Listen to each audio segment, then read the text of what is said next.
Jälle on siis kätte jõudnud aeg kuulda Jumala sõna. Ja tänase jutluse pealkirjaks ma panin Vaene on rikas. Ja ma usun, et äkki lõpuks saame aru ka, miks selline pealkiri. Ja see koht, millest me täna räägime või mina küll siin keeran digitaalselt lehekülje, aga sina võid keerata ka päriselt piiblis lehekülje Matteuse evangeeliumisse ja 5. peatükki. Ja sealt algab see palju tsiteeritud mäejutlus, Jeesuse mäejutlus. Ja Jeesus räägib siin, et õndsad on need ja õndsad on teised, seda nimetatakse ka õndsaks kiitmiseks. Ja Jeesus siin ütleb, et õndsad on vaimust vaesed, õndsad on puhtad südamelt, õndsad on tasased. Ja mäejutlus iseenesest ei ole Jeesuse nõuanne uskmatule inimesele, sellele, kes Jeesust ei usu. Ja mäejutluses Jeesus kirjeldab täiesti uut tüüpi inimest, uut meest, uut naist. Ja mäejutlus iseenesest on kokku 5., 6. ja 7. peatükk Matteuse evangeeliumis, aga meie loeme täna sellest ainult ühe salmi. Ja sinna juurde ma loen ka siis 1. ja 2., aga see põhituum on täna Matteuse 5 ja 3. Aga ma alustan 1. salmist.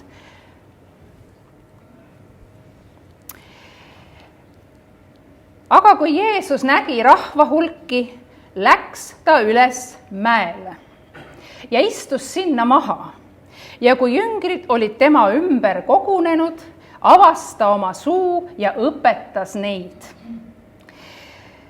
Õndsad on need, kes on vaimus vaesed, sest nende päralt on taevariik. Ja see oli nüüd 97. aasta tõlge, 68. aasta tõlge. Me eestlased oleme nii õnnistatud, et meil on lausa mitu tõlget juba, paljudes riikides ei olegi veel nende emakeeles piiblit. Aga nüüd vanem tõlge ütleb siis niimoodi, et õndsad on vaimust vaesed. Uuem tõlge ütles, et õndsad on vaimus vaesed, sest nende päralt on taevariik. Ja lisaks veel väikene vahele põige piiblite tõlkimisest, siis Eestis on käimas projekt Piibel 2039. Ehk siis aastaks 2039 on Eestis välja antud siis järjekordne piibel. Praegu tõlgitakse siis seda algkeeltest jälle uuesti. Eestis saab piibel 2039. aastal 300-aastaseks. Nii et siis me saame juba olla nii tähtsad, et meil on 3 erinevat tõlget. Nii, aga täna me siis pöörame tähelepanu sellele, mida tähendab vaimus vaesed ja mida tähendab õndsad. Jeesus nimetas mäejutluses teatud inimesi õndsateks. Ja alustuseks kiidab Jeesus õndsaks need, kes on vaimus vaesed. Ja ma üldse ei imesta, kui meie esimene mõte läheb sellele, et vaimus vaene tähendab kuidagi võib-olla lihtsameelset või mingil moel omamoodi inimest, et inimene, kellel on midagi puudu, ainult tema saab taevariiki. Aga sel juhul me peaksime kõik automaatselt taevariiki saama, sest meil kõigil on midagi puudu. Kellel on midagi puudu, kellel on midagi üle, siis me peaksime ju kõik saama taevariiki. Aga Jeesus tõmbas siin siiski ühe joone maha ja ütles, et taevariik on vaimust vaeste päralt, mitte kõigi päralt.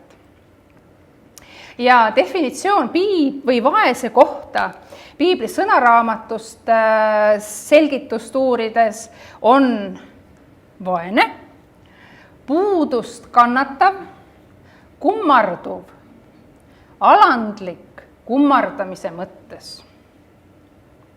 Vaene heas mõttes, alandlik ja vaga, halvas mõttes puudust kannatav. Ja mõistet, mida tõlgitakse kui vaene, leidub Uues Testamendis 34 korda ja see tähendab kahte omavahel seotud mõistet: materiaalne puudus ja täielik sõltuvus Jumalast. Ja evangeeliumis öeldakse vaene regulaarselt nende kohta, kellel puuduvad majanduslikud ressursid, ja Jeesus kasutas ka sama sõna Jumala suhtes alandlike inimeste kirjeldamiseks. Ja mäejutluses kuulutab Jeesus: õndsad on vaimus vaesed, sest nende päralt on taevariik. Ja samas, kui vaadata Luuka evangeeliumis, siis sealt ütleb, et õndsad olete teie vaesed. Ja tema siis rõhutab ainult sellele materiaalsele vaesusele. Ja asi, mida ma avastasin, kui ma seda teemat teile ette valmistasin, oli see, et Matteuse evangeeliumis Jeesus läks mäele, seal oli mäejutlus, ja Luuka evangeeliumis ta tuli mäest alla tasandikule. Piiblis ongi konkreetselt nii öeldud, ma ei tea, kas sina oled tähele pannud, nii et Luuka evangeeliumis oli tasandiku jutlus. Matteuse evangeeliumis oli mäejutlus. Nii et siis kokkuvõttes kinnitavad nüüd nii Matteuse evangeelium kui Luuka evangeelium meile, et see on nii materiaalne vajadus kui ka vaimne alandlikkus. Ja need mõlemad, nad on seotud selles mõttes, et nad mõlemad annavad inimesele eelduse Jumalasse uskumiseks. Kas siis materiaalne puudus, inimene pöördub Jumala poole, või ta tunneb, et tal on seesmiselt vaesus ja ta pöördub Jumala poole. Õndsad on vaimus vaesed. Õndsad on Jumala suhtes alandlikud. Õndsad on Jumalat kummardavad. Õndsad on inimesed, kes sõltuvad Jumalast, sest nende päralt on taevariik. Me kasutame seda sõna õndsalt või õnnis ka igapäevaselt. Me ütleme õnnis tunne, õnnis olek, õnnis naeratus näol, magab õndsa tund. Ma panin siia ekraanile ka ühe õndsa naeratusega õndsa tund magava tita. Tema kohta võib öelda küll, et täitsa õnnis. Nüüd Eesti Kultuuriinstituut ütleb niimoodi, et õnnis on selline, kellele usu kaudu saab osaks Jumala arm. Kellele usu kaudu saab osaks igavene elu, õnnis on õnnistatud. Nii et kes on siis õnnis?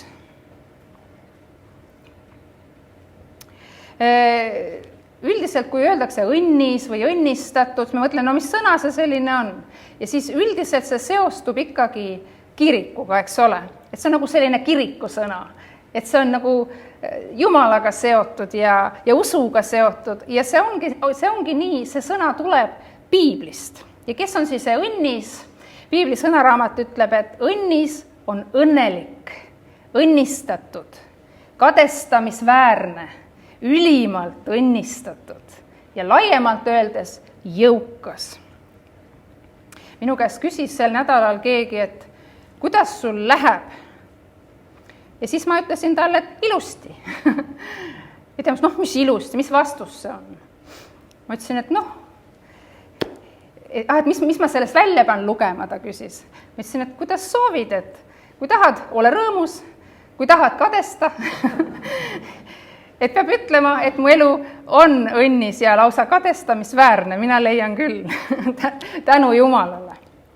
Aga kui Jeesus ütles siin, et õndsad on vaimust vaesed, siis ma mõtlesin, et Jeesus ikka oskas.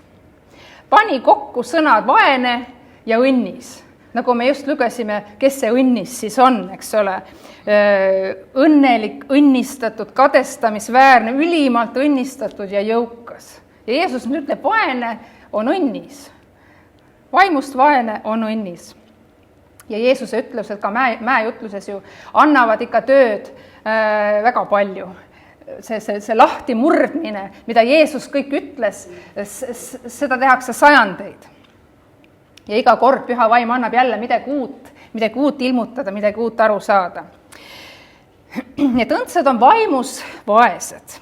Ehk Jumala suhtes alandlikud, nemad on õnnistatud, kadestamisväärsed, ülimalt õnnistatud jõukad, vaimus vaesed on rikkad, vaene on rikas. Ja õnnis, see tähendab veel Jumala heaks kiitva soosingu all olemist. Jumala heaks kiitva soosingu all olemist, rõõmu, mis pigem tuleb suhetest temaga kui sellest, mis meid ümbritseb. Võib-olla sul on olnud õnne olla kellegi lemmik. Võib-olla koolis oled sa olnud mõne õpetaja lemmik või oled sa olnud näiteks vanaema lemmik. Võib-olla oled sa sündinud perre pesamunana ja siis vanemad lapsed leiavad, et nooremale, sellele kõige nooremale miskipärast lubatakse palju rohkem. Ma mäletan, minu õde küll arvas nii, mina olen noorem. Ma ei ütleks, et ma just lemmik olin, aga ma usun, et sul äkki on ka keegi, kelle lemmik sina olid või oled. Aga kui sa oled Jumala laps, siis nüüd oled sa tema lemmik. Sa oled meie isa, kes sa oled taevas, lemmik. Ja õnnis ei ole sa mitte selle tõttu, et sa käitud hästi või et sa teed midagi head, vaid sa oled õnnistatud, õnnelik, kadestamisväärne, ülimalt õnnistatud Jumala armust. Ta lihtsalt armastab sind. Sa oled lihtsalt tema lemmik. Aga sellegi poolest seob piibel selle õndsuse konkreetse kuulekusega. Nagu siin Jeesuski ütles, et vaimus vaesel on see taevariik. Et vaimus vaesel tuleb alistuda Jumalale ja Jumala sõnale, siis on tema päralt taevariik. Nii et õndsaks olemine, õnnis tähendab, et usklik on eelistatud positsioonil. Usklik saab Jumalalt hüvesid, usklikul on Jumala soosing. Ja sellesse õnnistatud positsiooni saab inimene, kui ta võtab usu kaudu vastu uussünni, uuesti sünni. Ja selle tõttu on ka usk ja õndsus tihedalt seotud. Usk ja õnnis olemine, need käivad käsikäes. Piibel ütleb meile Apostlite 16:31, et aga nemad ütlesid, usu issandasse Jeesusesse, siis saad õndsaks sina ja su pere. Ja ta ütleb teises kirjakohas veel Johannese 1:12, see on siis Johannese evangeelium, aga kõigile, kes teda vastu võtsid, andis ta meelevalla saada Jumala lasteks, neile, kes usuvad tema nimesse. Nii et uskumine issandasse Jeesusesse ja tema vastuvõtmine, see ongi uuesti sünd. Sa oled vana inimene, mina olen vana inimene, ükskõik kui palju aastaid meil seljas on, me oleme ikkagi juba natuke aega elanud, me võime öelda, et meil on küpsust, meil on kogemust. Sa saad uuesti sündida, mitte enam füüsiliselt, aga vaimselt, vaimulikult. Ja absoluutselt iga inimene peaks, nii nagu Merka ütles hästi, et ma ei taha, et ükski noor meie vallas peaks ütlema, et miks mulle keegi ei rääkinud, miks mulle ei teatatud, et ma võin olla vaba, ma võin olla päästetud, ma võin olla õnnistatud. Ja iga inimene peaks jõudma sellesse punkti, kus ta ütleb, et taevane isa, ma kahetsen kõike paha, mida ma olen teinud. Anna mulle andeks minu patud. Ma usun, et Jeesus on Jumala poeg, et ta suri ristil minu pattude eest, maeti maha, äratati surnuist. Ma usun, et Jeesus suri, et mind päästa, tervendada, vabaks teha. Ma tahan oma elu elada nüüd Jumal sinuga ja ma tahan oma elu elada nüüd Jumal sulle. See hetk on igale inimesele oluline hetk. Iga inimene peaks jõudma sellesse punkti, kus ta nii ütleb. Õndsad on Jumala suhtes alandlikud, sest nende päralt on taevariik ja ainult alandlik suudab tunnistada, et ta on patune. Ainult alandlik suudab tunnistada, et ta vajab andestust. Alandlik usu, et on olemas looja, kellega ta peaks oma suhte taastama. Alandlik ütleb, et Jumal, ma vajan sind, juhi mu elu. Ainult alandlik suudab alistuda Jumalale. Õndsad on vaimus vaesed, sest nende päralt on taevariik. Ja kui me lugesime siit, et kõigile, kes tema vastu võtsid, andis ta meelevalla saada Jumala lasteks, siis me teame ka näiteks seda musterpalvet või seda mudelpalvet, mida öeldakse meie isa palve. Seal öeldakse ju, et meie isa. Piibel räägib vendadest ja õdedest. Siit joonistubki meile üks peremuster. Usklikud on Jumala perekond. Pereliikmed on meile ju kõige tähtsamad. Mis sinu pereliikmega toimub, see on sulle ju kõige olulisem. Nende käekäik on sulle kõige olulisem, nende rõõm on sinu jaoks kõige suurem rõõm, nende kurbust sa elad kõige rohkem üle. Ja me eelistame oma peret. Me eelistame oma peret oma sõpradele, oma tuttavatele, pere kõigepealt. Ja Jumala sõna nimetab usklikku tema lapseks. Usklikud on Jumala perekond. Ja olles Jumala lapsed, oleme me Jumala perekond ja Jumalale kõige tähtsamad. Me oleme Jumala poolt eelistatud. Tema perekond on tema lemmik, tema kõige lemmikum. Me oleme talle esmatähtsad. Sina oled temale kõige olulisem. Ta suri sinu eest, tõusis üles surnuist sinu pärast. Iga tema tegu on lähtunud tegelikult sinust. Armastusest sinu vastu. Ja kui me vaatame ka seda, kuidas ta maailma lõi, see on kõik inimese pärast, inimese jaoks, sinu jaoks. Mõni näide piiblist sellest, kuidas omad on eelistatud. Näiteks piiblis Vanas Testamendis oli üks mees nimega Daniel. Ja tema viidi võõrale maale, nii-öelda küüditati võõrasse riiki ja õige varsti eelistati nii teda kui tema sõpru teistele. Neid koheldi eriliselt. Või näiteks oli üks mees nimega Joosep. Tema müüdi oma vendade poolt orjaks Egiptusesse, sattus vanglasse täiesti ebaõiglaselt. Ka tema sattus vangiülema suhtes eelistatud seisundisse. Samamoodi siis Egiptuse valitseja Vaarao andis talle väga kõrge positsiooni. Piiblis on Vanas Testamendis üks naisterahvas nimega Ester. Juudi tüdruk sai väga eelistatud, temast sai kuninganna. Temast sai juudi rahva päästja. Või näiteks Noa. Ma arvan, igaüks meist on kuulnud Noa laevast. Noa tema siis oli ka eelistatud ja jäi keset siis hävitustööd, üleilmset uputust koos oma perega elama. Nad olid õndsad. Nad olid eelistatud, aga mitte niisama. Nad olid õndsad, sest nad olid vaimus vaesed. Nad olid eelistatud, sest nad olid Jumala kartlikud. Daniel näiteks palvetas 3 korda päevas. Isegi siis, kui see oli keelatud, ta lõi aknad valla, palvetas nii, et kõik kuulsid. Samamoodi Joosep. Tema jaoks oli kõige olulisem teha seda, mis on õige Jumala silmis. Tema ülemuse naine ahvatles teda patule ja Joosepi reaktsioon sellele oli, et kuidas ma võin teha pattu Jumala vastu. Nii et me oleme või inimesed, kes on õnnistatud, kes on õndsad, nad on ka vaimust vaesed. Nad on olnud Jumala kartlikud, nad on olnud Jumalat kummardavad, nad olid eelistatud. Ka meie oleme eelistatud, õnnistatud usklikena, sest Jumal armastab oma lapsi.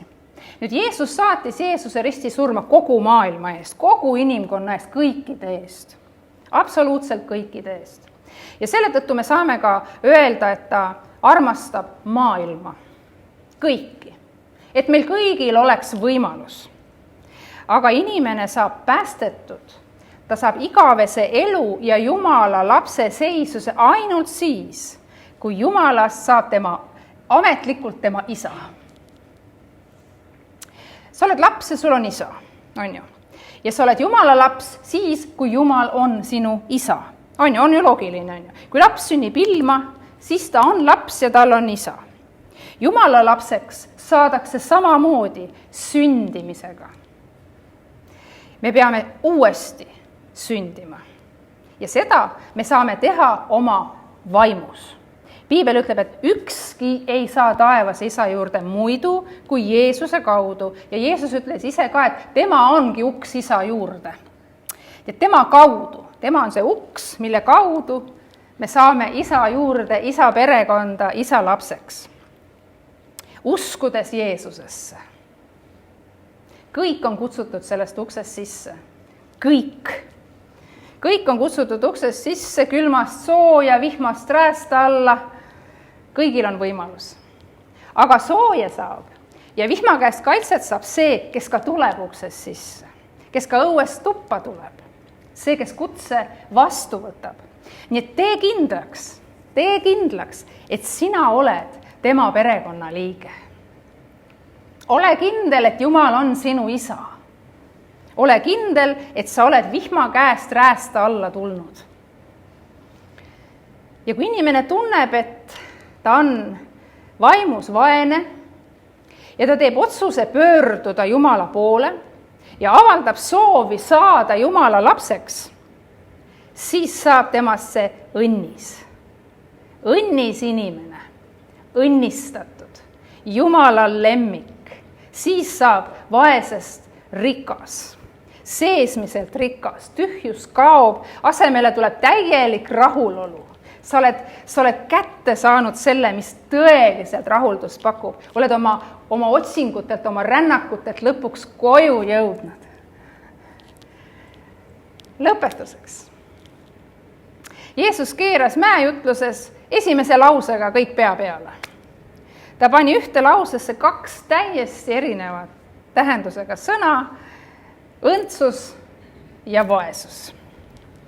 Ja maiselt mõtlev inimese jaoks annab ju õndsuse rikkus. Aga nüüd sõltumine rikkusest on vaesus, sõltumatus Jumalast on tegelikult vaesus ja rikas, kui ta loodab oma vara peale. Kui ta loodab oma vara peale, siis ta on tegelikult vaene. Sõltumine Jumalast on rikkus. Vaimust vaene on õnnistatud. Sõltuvus Jumalast toob ka jõukuse.